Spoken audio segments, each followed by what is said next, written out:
अरिहन्ताणां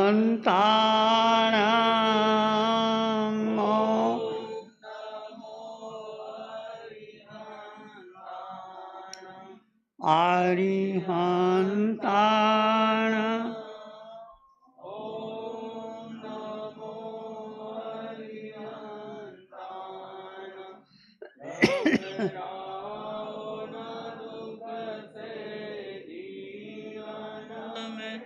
जीवन सुख दुख का मिलाए, घबराओ न दुख से जीवन में, जीवन सुख दुख का मेला है। शरणा ले लो अरिहंतों का, शरणा ले लो अरिहंतों का, क्यों करता व्यर्थ झमेला है। ये प्रभु सिमरन की बेला है। अरिहंताणां ओम नमो अरिहंताणां, अरिहंताणां ओम नमो अरिहंताणां। अरिहंत परमात्मा महावीर क्षेत्र में विराजमान, जिनकी अनंत अनंत कृपा हम सब पर बरस रही है, उस प्रभु की अनंत करुणा, अनंत मैत्री, अनंत ज्ञान, अनंत साधना को अनंत अनंत नमन प्रार्थना, कृतज्ञता के भाव। शासनपति भगवान महावीर, जिनका धर्म शासन, धर्म संग, धर्म तीर्थ में हम सब धर्म का अमृत पान कर रहे हैं, उस प्रभु की वाणी को, प्रभु की साधना को, प्रभु की मैत्री को, प्रभु के सिद्धांतों को हम जीवन में अंगीकार करें तो हमारा जीवन भी सिद्ध बुद्ध और मुक्त अवस्था तक जा सकता है। प्रभु महावीर सिद्ध बुद्ध और मुक्त हो गए हैं, उनकी वाणी हमारे लिए प्रेरणा स्रोत है। आपके सामने चर्चा चली है। उपासक दिशांग सूत्र के 12 व्रत हो चुके हैं। सलेखना जो अंतिम समय की अमृत साधना है, एक साधु का, एक श्रावक का एक अंतिम मनोरथ होता है कि मैं जीवन में अंतिम पड़ाव पर मैं सलेखना अंगीकार करूं। सलेखना के बाद कुछ और करना शेष नहीं रहता। जो कुछ आप जीवन में कर चुके हैं, बस उसका अंतिम पड़ाव है, निचोड़ है, अर्क है। अरिस्टोटल से पूछा कि धर्म क्या है। उन्होंने कहा यदि मौत ना होती तो धर्म की शुरुआत ना होती। There is no death, there will be no religion at all. ये मौत का एक भय है जो व्यक्ति को धर्म की ओर लेके जाता है। आप देखो, कहीं ना कहीं आपको भय लगता है कि शायद मौत कभी भी आ सकती है। मौत पूछ के नहीं आती, मौत किसी को बख्शती नहीं, चाहे वो राजा, महाराजा, चक्रवर्ती, इंद्र, इंद्राणी, कोई भी हो। मौत ठीक समय पर दस्तक देती है और कसौटी कस के जाती है। यदि उसने मौत को स्वीकार कर लिया तो आराधक हो जाता है, नहीं स्वीकार किया तो विराधक हो जाता है। तो हम भी अपने जीवन को देखें कि हमारे जीवन की क्या अवस्था है। कुछ भी पाना हो तो आपको संघर्ष करना पड़ता है। एक बीज वृक्ष बनता है, बीज को कितना संघर्ष करना पड़ता है। बीज टूटता है, अंकुर निकलता है, पौधा बनता है, फल फूल आते हैं, तो बीज की यात्रा पूरी होती है। आप जो कपड़ा पहनते हैं, सोने चांदी के बर्तन खरीदते हैं या पहनते हैं, उनको कितना कसना पड़ता है, जूझना पड़ता है, करना पड़ता है। सोना जो आपको पहनते हैं, सोना और पीतल की पहचान क्या होती है, कभी देखा आपने?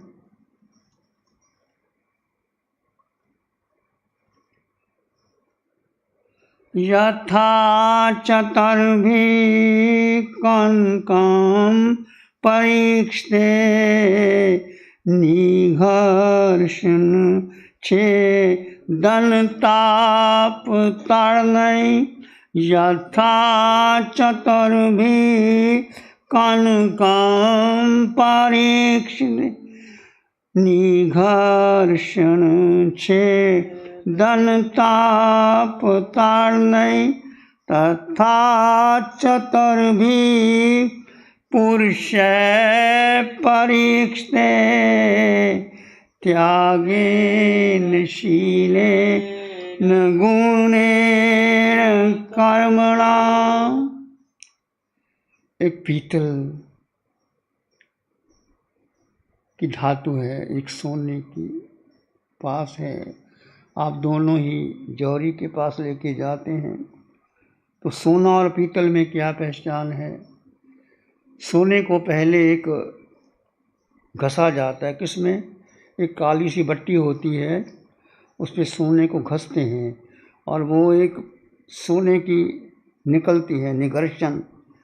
फिर उसको सोने को छेदते हैं, फिर अग्नि में डालते हैं, फिर उसको टुकड़े करते हैं, फिर वो जा कर के आभूषण बनता है, चाहे अंगूठी है, हार है, कोई भी है। तो सोने को पहले तो कसा जाता है, फिर काटा जाता है, छेदा जाता है, फिर उसको अग्नि में जलाया जाता है, फिर उसको टुकड़े कर करके आभूषण बनाया जाता है। ऐसे ही जो मनुष्य की परीक्षा किस प्रकार से होती है? त्यागेन शीलेन गुणेन कर्मणा, कि व्यक्ति में कितना त्याग है, कितना शील है, कितना गुणग्राही है, कितना वो कर्मठ है। त्यागेन शीलेन गुणेन कर्मणा। ऐसे ही कोई भी कार्य है, जैसे आप कपड़ा पहनते हैं, कपड़ा जो आप रुई कपास से बनता है, कैसे कपड़ा बनता है?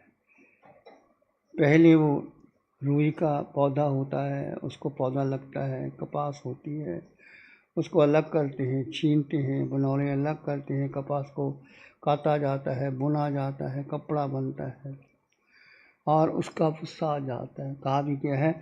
मित्र ऐसा चाहिए जैसे रुई कपास, मित्र ऐसा चाहिए जैसे रुई कपास, जीते जीतो तन ढके मरे तो जाए साथ। एक मित्र आप बनाते हैं तो मित्र की कसौटी क्या है? उपमा दी है कवि ने कि जैसे कपास आप कपड़ा पहनते हैं, कपास जब व्यक्ति जीता है तो कपड़े पहनता है, जब वो चला जाता है तो कफन कपास का ही होता है। आखिर कपास ही साथ। मित्र ऐसा चाहिए जैसे रुई कपास, जीते जीतो तन ढके मरे तो जाए साथ। तो जीवन की अंतिम घड़ियों में जब आत्मा शरीर से विदाई ले रहा हो, तब शरीर से आत्मा का उपयोग छूट जाए, समता और शांति सुरक्षित रहे, तो समझना चाहिए कि मृत्यु की कठोर परीक्षा में साधक सफल हो गया है। शरीर छूटते समय आत्मा का उपयोग देह मोहवश चिपटा रहे तो समझो परीक्षा में वो सफल नहीं होता। तो हम देखते हैं कि कैसे कैसे जीवन में साधक और आराधक बन करके, वैसे तो सभी को सगारी संथारा करना ही चाहिए रात को सोते समय। बहुत सिंपल है। आहार शरीर उपदे, आहार शरीर उपदी पाप पचकों पाप अठार, मरण पाऊँ तो बोसरे जियो तो आ। मतलब रात को सोते समय आहार शरीर जो आपकी उपदी समान इकट्ठा है और उसको छोड़ करके 18 पापों का त्याग करके, मैं यदि रात्रि में मेरी मृत्यु आ जाए तो मैं उसका स्वीकार करता हूँ, नहीं आए तो मैं सुबह उठ करके पालन करता हूँ। ये सगारी संतारा आप किसी को भी जब कोई ऐसी संकट की घड़ी हो तो आप दे सकते हैं। तो हम देखते हैं कैसे जीवन में व्यक्ति कैसे साधक बनता है और कैसे विराधक बन जाता है, कैसे विराधक होता है वो साधक बन जाता है। ज्ञाता धर्म कथांग सूत्र के अंदर आता है कि नंदन मणिहार श्रावक थे, पौषध भी करते थे, समायक भी करते थे और अच्छे श्रावक जो 12 व्रत लेता है, पौषध उपवास समायक करता है 12 व्रत में। नंदन मणिहार का ऐसा जीवन था, परंतु एक बार उन्हें पौषध लिया, पौषध लेने के बाद प्यास लगी तो उसको सहन नहीं कर पाए और पास में देखा कि लोग जलाशय है, मंडप है, स्नान करते हैं, पानी भरते हैं, किलारी करते हैं, खूब मज़ा करते हैं। उसने सोचा ये कैसा धर्म है, इतना कठोर धर्म, और मैं भी ऐसा जीवन जीऊँ जिससे लोगों का परोपकार भी हो और ऐसा ना हो। तो उसके मन में भाव आ गया। पौषध करते करते उनके विचार डमाडोल हो गए और मन ही मन सोचा कि मैं भी एक सुंदर जलाशय बनाऊं। उस समय बावड़ी कहते थे, आजकल जलाशय कहो, स्विमिंग पूल कहो, जहाँ की अमोद प्रमोद के सब साधन होते हैं, लोग जाते हैं, स्नान करते हैं, मनोरंजन का साधन करते हैं, जाते हैं आते हैं। तो ऐसी मैं बावड़ी बनाऊं, सब लोग आएँ जाएं और देखें। तो कहते हैं कि अंतिम समय उनका ऐसा आया कि वो श्रावक था और उन्होंने एक बावड़ी बनाई, सुंदर बावड़ी बनाई, जलाशय बनाया, लोग आते हैं जाते हैं और विचार करते हैं, मनोरंजन का साधन बन गया। तो वो बहुत खुश होता है कि लोग आते हैं जाते हैं, प्रशंसा करते हैं। तो कहते हैं अंतिम समय वो मर करके वो क्या बना, वो श्रावक था, मेंढक बन गया। मेंढक बन करके उसी जलाशय में रहता है और लोगों को दिखता है क्या हो रहा है क्या नहीं हो रहा।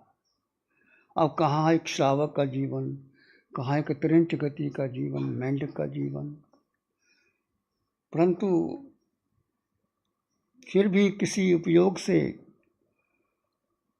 उनको पता चला कि महाराजा श्रेण की सवारी निकल रही है और भगवान के दर्शन करने जा रहे हैं और घोड़े हाथी सब जा रहे हैं। तो उस मेंढक के मन में भी विचार आया कि मुझे भी भगवान के दर्शन करने हैं। अब कहाँ राजा की सवारी, कहाँ हाथी घोड़े की सेना, भगवान के दर्शन करने जा रहे हैं। और वो मेंढक भी उसी रास्ते से चलने लगा जहाँ की सवारी जा रही थी राजा की। घोड़े चल रहे थे, कहाँ घोड़े की टप टप और कहाँ मेंढक छोटा सा। कहते हैं जैसे ही वो मेंढक चलने लगा, उसके भाव थे भगवान के दर्शन करने के, एक घोड़े की टाप के नीचे आ गया और मर गया। और मेंढक दर्शन नहीं कर पाया भगवान के, परंतु मर करके कहाँ गया, वो देवलोक में गया। क्यों? पहले पौषध किया, पौषध कर करके भाव बिगड़ गए। भाव बड़े महत्वपूर्ण होते हैं जीवन के अंदर। किसी को पता नहीं कि आपके भीतर किस प्रकार का भाव है। अब पौषध किया, ऊंचे भाव गिर गए और बावड़ी बनाने का सोचा, बावड़ी बनाई, बावड़ी में आसक्ति आ गई, मेंढक बन गया। अब मेंढक के बन के भाव आया कि मैं भगवान के दर्शन करूं, दर्शन करने जाता है, घोड़े की टांप के नीचे आ जाता है, मेंढक मर जाता है और मर करके देवलोक चला जाता है। इसलिए अपने जीवन का देखना, कभी भाव बुरे मत करना, कभी ऊंचे भाव रखना कि जीवन में पता नहीं कब किस प्रकार का संयोग बने, क्या स्थिति आए।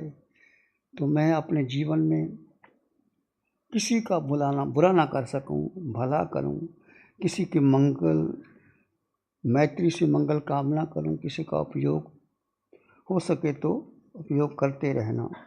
ऐसे ही सारे जीवन का लोखा आंकने और मनुष्य मृत्यु के समय पता चलता है कि इसका जीवन कैसे बीतता है। परदेशी राजा अपने पूर्व जन्म में बाजी पर बाजी हारता रहा। हत्या, अत्याचार, क्रूरता, बहुत नास्तिक था परदेशी राजा। मानता नहीं था आत्मा परमात्मा क्या होता है, और आत्मा को देखना चाहता था, जानना चाहता था। राजा था, कोई किसी को मौत की सज़ा होती थी तो उसको बुला लेता था, उसके टुकड़े टुकड़े करके देखता था कि आत्मा कहाँ निकलती है। कमर में बंद कर देता था कि देखता आत्मा कहाँ निकलती है। किसी में बंद कर करके शीशे के बर्तन में बंद करके व्यक्ति को बंद कर देता था कि आत्मा कहाँ निकलती है, परंतु आत्मा दिखाई तो देती नहीं। आत्मा का रंग नहीं, रूप नहीं, अमूर्त है आत्मा, और वो उसको देखना चाहता था। ऐसे बहुत सी हत्याएं की। विद्वान भी था परंतु वो सिद्ध करना चाहता था, नास्तिक भी खोला था। ऐसा जो उनका मंत्री चित्त, उसको लगा कि मैं कैसे इसको धर्म के रास्ते पे लेके जाऊं। घर में यदि आपके घर में या आप अच्छे पद पर हैं, आपके पास कोई अच्छा सलाहकार है, वह अच्छी सलाह देता है आपको, चाहे आपका बेटा है, आपकी पत्नी है, आपका भाई है, वो अच्छी सलाह देता है, उसको मान लेना चाहिए। ऐसा नहीं कि मैं क्यों किसी की बात को मान लूँ। तो चित्त सारथी ने सोचा कि मैं इस राजा को, जो क्रूर, हत्यारा, निर्दयी है और किसी की बात सुनता नहीं, नास्तिक, घोर नास्तिक, आत्मा परमात्मा को मानने से इनकार कर देता है। और फिर वो उसने एक उपाय सोचा कि राजन, आपने कहा था घोड़े कि घोड़े लाओ, घोड़े तैयार हो गए हैं, आप कहो तो हम चलते हैं घोड़े की सवारी करने की। राजा ने कहा चलो चलते हैं। तो घोड़े जो शिक्षित किए हुए थे, उस घोड़े पर खुद सवार हो गया चित्त, और राजा को अलग घोड़ा दे दिया। तो खूब दौड़ाया राजा ने, चित्त ने खूब थक गया, दूर जा कर के घोड़ों का परीक्षण करने गया, और आखिर जब थक गया तो सोचा वापस कैसे जाएं। तो वहाँ चित्त सारथी ने सोचा कि वहाँ केशी कुमार श्रमण विराजमान थे, चार ज्ञान के धर्ता थे, और वहाँ उन्होंने सोचा कि राजा यहाँ आ जाए और इसका उपदेश मिल जाए तो ये नास्तिक से आस्तिक बन सकता है। तो वहाँ आता है, राजा को कहते अब घोड़े थक गए हैं तो यहाँ विश्राम करते हैं। उसी आश्रम में, उसी स्थान, उद्यान में जहाँ केशी कुमार श्रमण थे, वहाँ आ जाता है। और राजा ने देखा कि ये कौन है, ये कैसा, क्या उपदेश दे रहा है। उस नास्तिक था, उसको तो विश्वास ही नहीं था। तो उन्होंने, चित्त सारथी ने कहा कि देखो राजन, ये बहुत बड़े मुनि हैं, ये धर्म का उपदेश देते हैं, चलो कहते आप सुनना है तो राजा नास्तिक था, खड़ा रहा, और केशी कुमार श्रमण तो आत्मज्ञानी थे और मन प्रिय ज्ञानी था। पहले चोट मारी, राजन तू तो चोर है। उसने कहा मुझे चोर कैसे कह दिया, मैं तो राजा हूँ। कहते राजन, तुम्हारे राज्य में कोई माल लेके जाए और चुंगी ना दे तो उसको क्या कहोगे। राजा कहेंगे हाँ चुंगी तो देनी चाहिए क्योंकि नियम है। तो कहते जब तुम उसको नहीं बख्शोगे, जो दोगे, तो तुम इस उद्यान में बिना पूछे आ गए और आज्ञा भी नहीं ली, और यहाँ आकर भी खड़े हो गए, तो तुम भी तो चोरी हैं।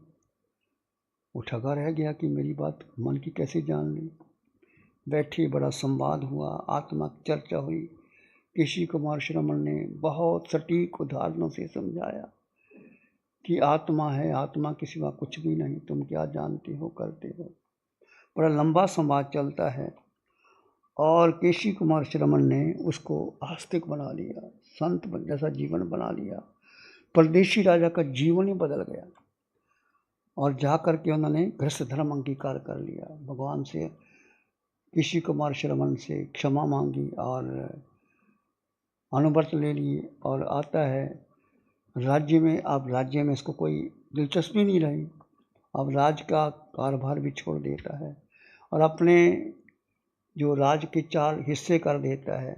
एक हिस्सा राज्य के लिए, एक हिस्सा आप महलों के लिए, एक हिस्सा रोगियों के लिए, एक हिस्सा सुरक्षित रखा। 4 हिस्से कोष की कर देता है और राज्य को, राजा परदेशी को कोई दिलचस्पी नहीं रहती राज्य में। उसकी पत्नी सूर्यकांता पहले बहुत चाहती थी, उसके साथ उन्होंने बहुत मनोरंजन के भोग भोगे, परंतु अब राजा परदेशी तो उसको कुछ चाहता ही नहीं, बात ही नहीं करता। रानी ने सोचा कि अब रानी उसके साथ संसारिक संबंध बनाने की कोशिश करती है, परंतु राजा परदेशी को कोई दिलचस्पी दिखाता ही नहीं, इंटरेस्ट रखता ही नहीं। रानी ने सोचा अब ये मेरे काम का नहीं रहा। स्वार्थ की दुनिया, जब स्वार्थ पूरा नहीं होता तो कैसे जो पति है या बेटा है, कैसे जीवन बदल जाता है। रानी ने सोचा कि अब ये राजा मेरे कहने के अनुसार नहीं चलेगा। पुत्र को बुलाया और पुत्र को कहा कि देखो तुम्हारा पिता अब कोई राज्य में दिलचस्पी नहीं रखता, राज काम कैसे चले जाएगा। ऐसा करो तुम राजा को हत्या करके राजा बन जाओ। बेटी ने कहा माँ ये कैसे हो सकता है, वो तो पिता है, वो राजा है, मैं ऐसा काम नहीं कर सकता। अब देखा अब बेटा भी नहीं मानता। अब उसने सोचा कि मेरी बात बाहर ना निकल जाए। अब सोचती है कैसे उपाय करूं, कैसे मैं अपना पाप को छुपाऊं। अब राजा परदेशी पौषध किए बैठे हैं। पौषध करने के बाद पारने का समय आया। उसकी रानी सूर्यकांता ने भोजन में विष मिला दिया, जहर मिला दिया। स्नान करने में पानी में जहर मिला दिया।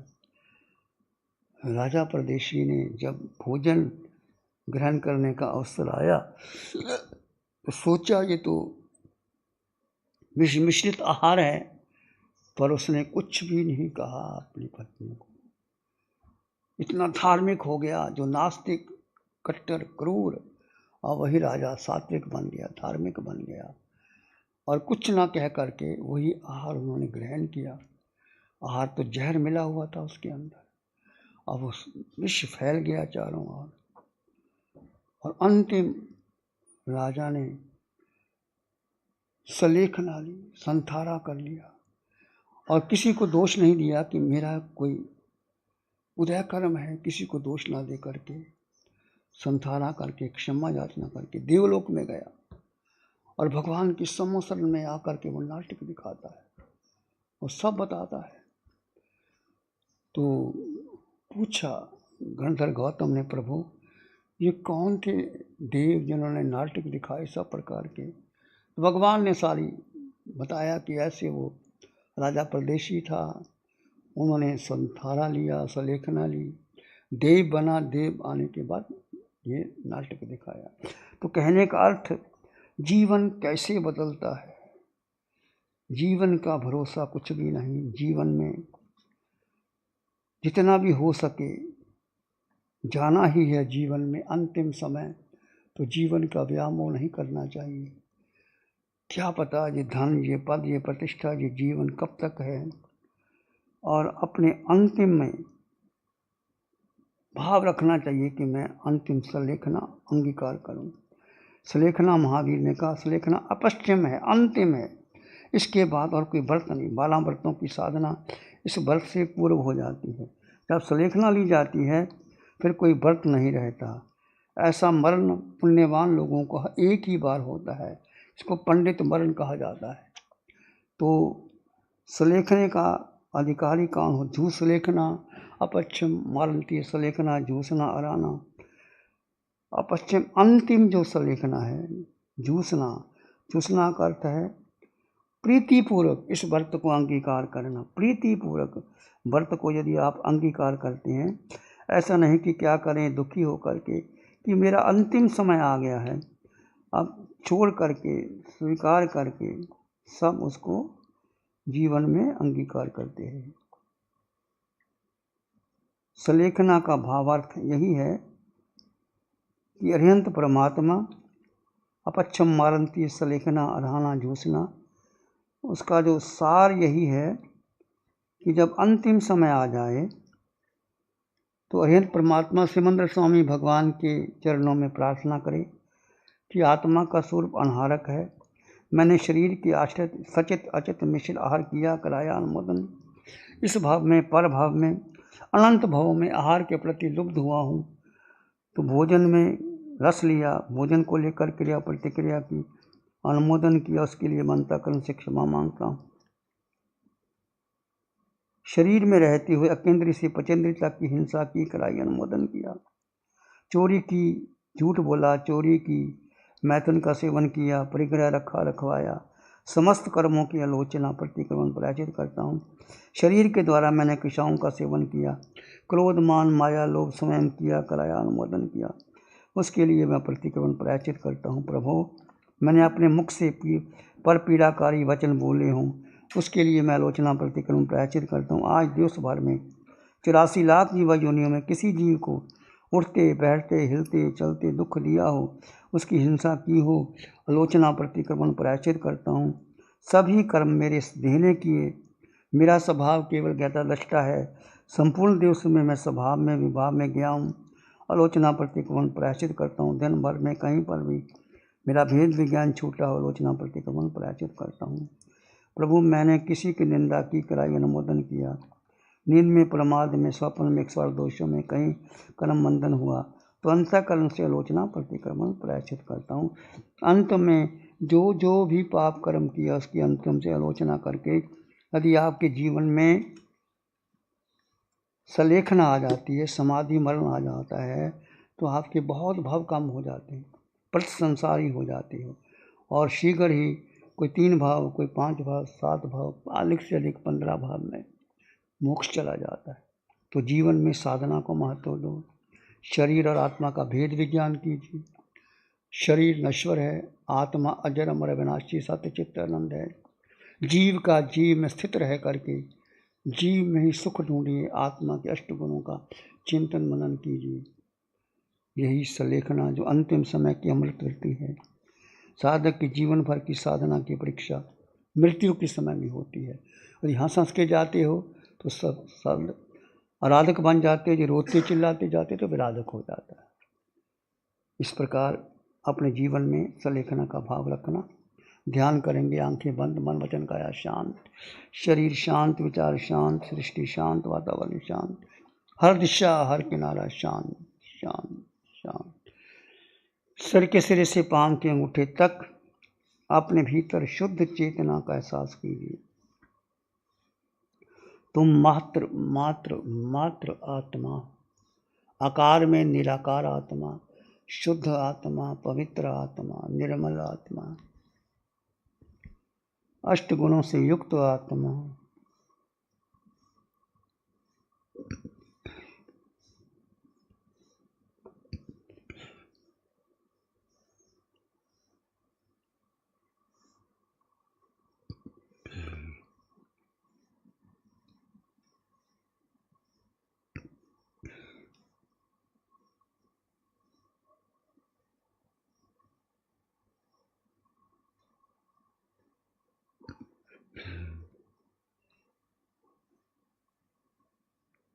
आकार में निराकार आत्मा, शुद्ध आत्मा, सत्य आत्मा।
अपने भीतर मंगल का भाव लाएं, प्राणी मात्र के लिए मंगल की कामना कीजिए।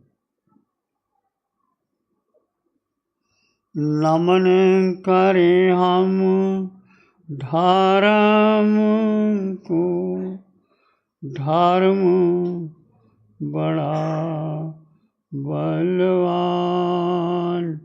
नमन करें हम धर्म को, धर्म बड़ा बलवान।